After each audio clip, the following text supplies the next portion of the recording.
आज चाहिँ हामीसँग यो दराज अनलाइनबाट अर्डर गरेको रिचार्जेबल ब्याट्री आएको छ, जुन चाहिँ मैले आजभन्दा 3 दिन अगाडि अर्डर गरेको थिएँ। समयमै आएको छ। यसलाई हामी ओपन गर्छौँ।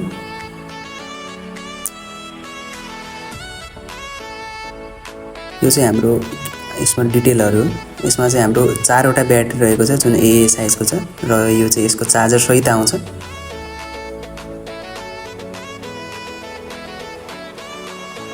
यो चाहिँ हाम्रो घडीमा लाग्ने सेल बराबरकै हुन्छ, त्यसलाई हामीले घडीमा पनि युज गर्न मिल्छ। प्लस यसलाई हामीले चार्ज गरेर युज गर्न मिल्छ।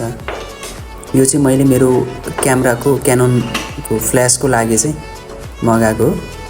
यो चाहिँ हाम्रो सिम्प्लेक्सको नयाँ नै हो। यो पनि नयाँ हाम्रो एक्सटर्नल फ्ल्याश हो।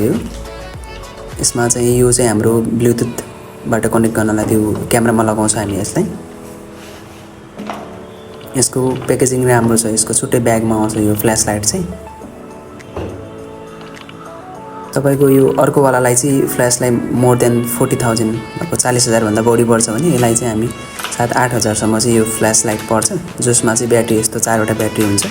मैले चाहिँ अहिलेसम्म पुरानो युज एन्ड थ्रो ब्याट्रीहरु चलाइरहेको थिएँ, जुन चाहिँ तपाईको केही समयमै सकिन्छ। 100 फोटा जति त मजाले हान्थ्यो, त्यो भन्दा बढीमा चाहिँ सकेर फाल्नै पर्छ। यो चाहिँ हामीले फेरि यसलाई युज गर्न मिल्छ चार्ज गरेर, अनि यसले छिटो पनि उठाउँछ, भन्दा राम्रो हुन्छ यो।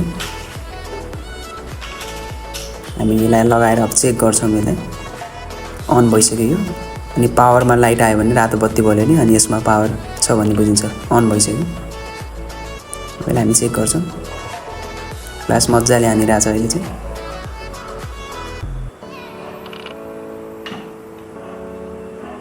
चार्जर सहित नै रहेको छ। यसमा चाहिँ फेरि यसलाई हामीले फ्ल्यासलाई तलमाथि पनि गर्न सकिन्छ। यसको यसले चाहिँ हामीलाई फ्ल्यासलाई अगाडि फोकस गराउनमा हेल्प गर्छ।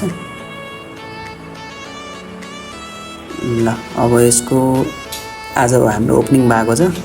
अब हेरौँ कस्तो चल्छ यो। केही समयपछि यसको म रिभ्यू भिडियो पनि हाल्छु म, यसले ब्याट्रीले कति सर्टसम्म हाल्न मिल्छ भनेर। Thank you for watching.